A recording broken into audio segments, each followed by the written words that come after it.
Everyone, आप सबको स्वतंत्रता दिवस की बहुत बहुत शुभकामनाएं।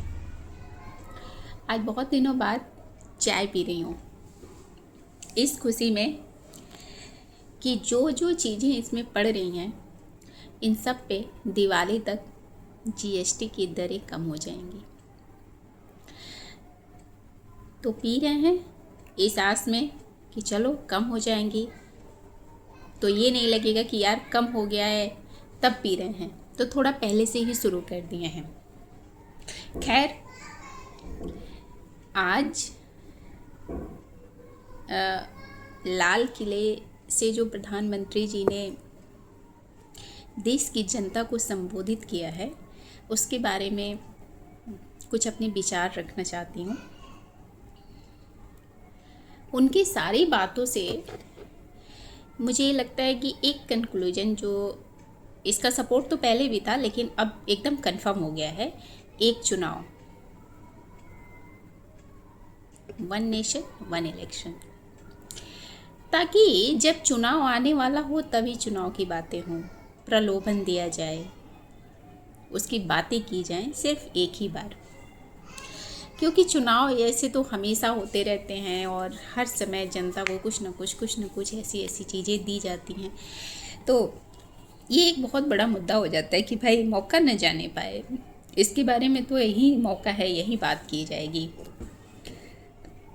उनके पूरे भाषण में कहीं भी ऐसा नहीं लगा कि हम मतलब जितने कष्ट में रह के, जितनी तकलीफ़ें सह के हमारे जो स्वतंत्रता सेनानी थे, जो देश के लोग थे, उन्होंने किस किस तरीके का बलिदान दिया, क्या चीज़ें उन्होंने सही है।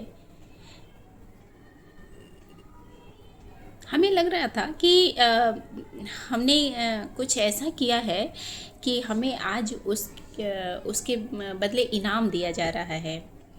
वो इनाम अभी तुरंत दिया नहीं जाएगा। जैसे पापा बोलते हैं ना कि इंटरमीडिएट पास कर लो तो तुम्हें साइकिल दे देंगे, तो वो वाली चीज़ें हो गई कि अभी आगे एक टारगेट है, इलेक्शन कहीं का भी हो सकता है, लेकिन उसमें आप हमारे साथ हों, हम आपको ये दिए देंगे।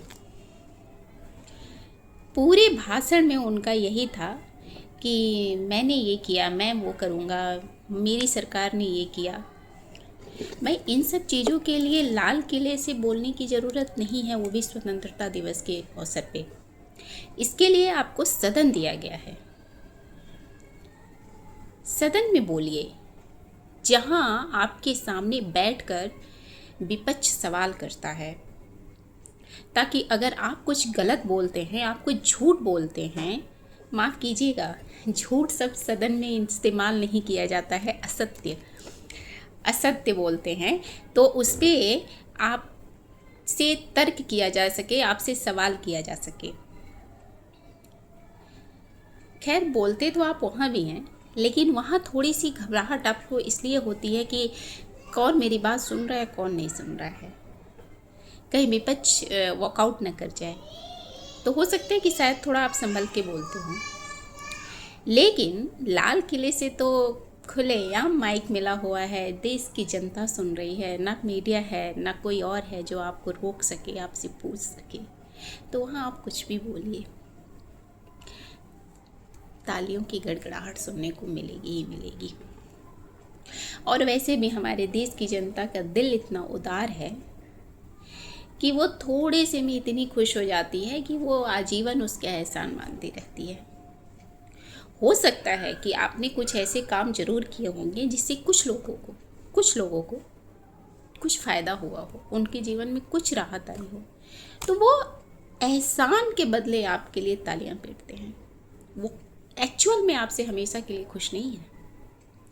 ये निजी अपने लाइफ में मैंने देखा है कि ये ऐसा होता है, और इसी वजह से लोग तालियां पीटते हैं, भले वो हमसे खुश हों या ना हो।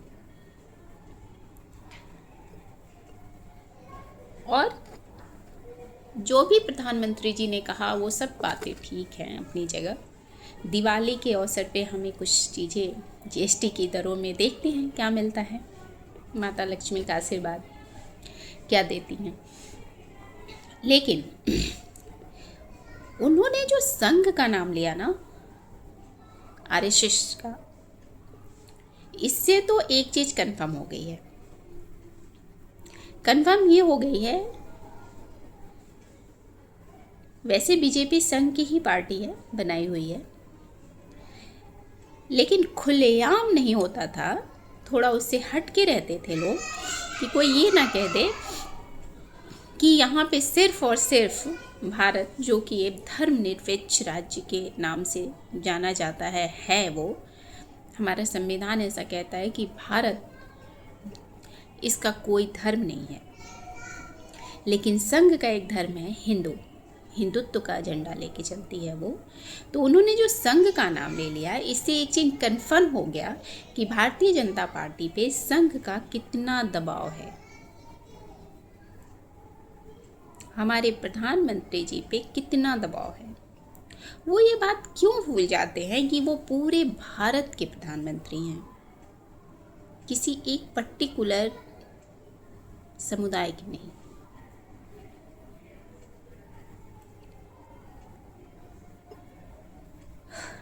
खैर, आज मुझे ये लगा, मैं वैसे भी बहुत कम स्वतंत्रता दिवस को सेलिब्रेट नहीं कर पाती हूँ। इसलिए नहीं कर पाती हूँ कि आज के दिन जो हमारे देश का बंटवारा हुआ था वो बहुत झकझोर देने वाला था। तो मैं उस चीज़ को जब भी सेलिब्रेट करने के लिए देखती हूँ ना, सोचती हूँ ना, तो मुझे वो चीज़ें याद आती हैं। तो थोड़ा सा कहीं ना कहीं दिल में तकलीफ़ होती है, मन में तकलीफ़ होती है कि नहीं, वो नहीं होना चाहिए था। खैर, हो गया, कोई बात नहीं। जिन लोगों को जाना था वो चले गए, जिनको रहना था वो रह गए।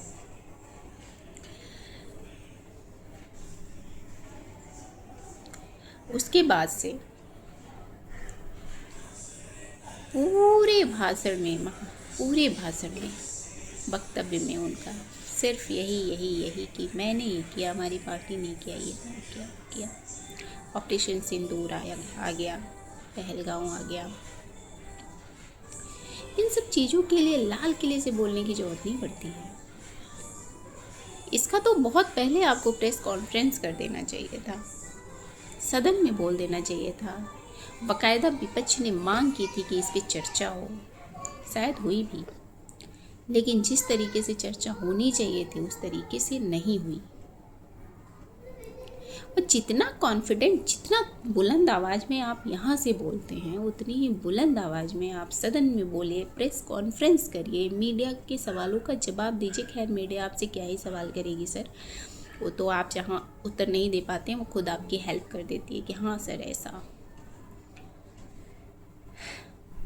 बस सोचने वाली बात ये है कि क्या हम मूक दर्शक हो गए हैं कि एक सिंगल आदमी, एक अकेला आदमी इस तरीके से हमारे ऊपर राज कर रहा है और हम उसकी सारी बातों में हाँ में हाँ मिलाते जा रहे हैं। मुझे लगता है कि आप पहली बार ऐसा हुआ होगा कि विपक्ष के नेता ऐसे अवसर पे वहाँ उपस्थित नहीं थे। तो इसके लिए अगर कोई ये बोलता है कि विपक्ष के नेता को भारत से प्रेम नहीं है, तो मैं ऐसा नहीं मानती। देखिए, आपके मन में अगर अनबन है किसी को लेकर, और विपक्ष का तो दायित्व ही है कि वो सरकार से उसकी कमियों पे सवाल करे, तो अब जो है विपक्ष वो बहुत अच्छे से पहचान गया है कि जो हमारी सत्तारूढ़ पार्टी है वो किस तरीके की राजनीति कर रही है। तो यहाँ पे सत्तारूढ़ पार्टी का उतना ही दोष है कि ऐसा क्या आपने किया है कि विपक्ष के नेता ऐसे अवसर पे आपके साथ नहीं है, वो नहीं आए, नहीं उपस्थित हुए। देश कहाँ से कहाँ जा रहा है, इस बात पे कौन ध्यान देगा? ध्यान वही देगा जो मुखिया है हमारा।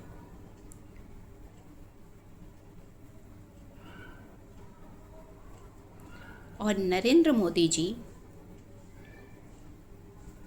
एक कहावत है ना कि जिस चीज़ को समाज स्वीकार करने में बहुत टाइम लेता है, जल्दी एक्सेप्ट नहीं करता है, वो कोई मामूली चीज़ नहीं होती है।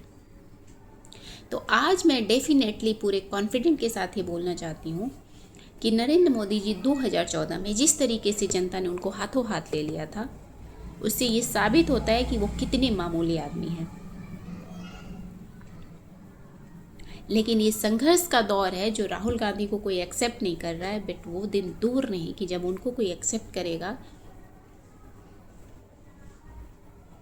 तो शायद एक इतिहास रचा जाए। मैं उनका समर्थन इसलिए नहीं कर रही हूँ कि मुझे प्रधानमंत्री जी से प्रॉब्लम है। मैं समर्थन इसलिए कर रही हूँ क्योंकि अब वो जिस तरीके से चीज़ों को समझ रहे हैं, देख रहे हैं, वो उनका एक दृष्टिकोण है जो उन्होंने बहुत संघर्ष से पाया है।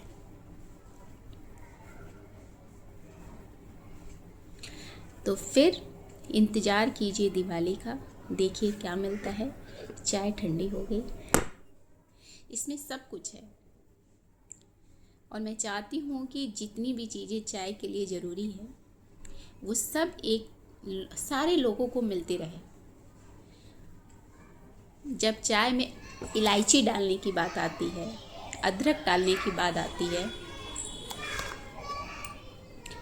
तो बहुत सारे लोग ये सोचते हैं कि इलायची डालना इतना ज़रूरी है क्या, चलो कोई ख़ास लोग आए हैं तो इलायची डाल के चाय बनाई जाए। ऐसा ना हो। तो खैर इंतज़ार करते हैं कि हमारी चाय में इलायची कब तक पड़ सकती है।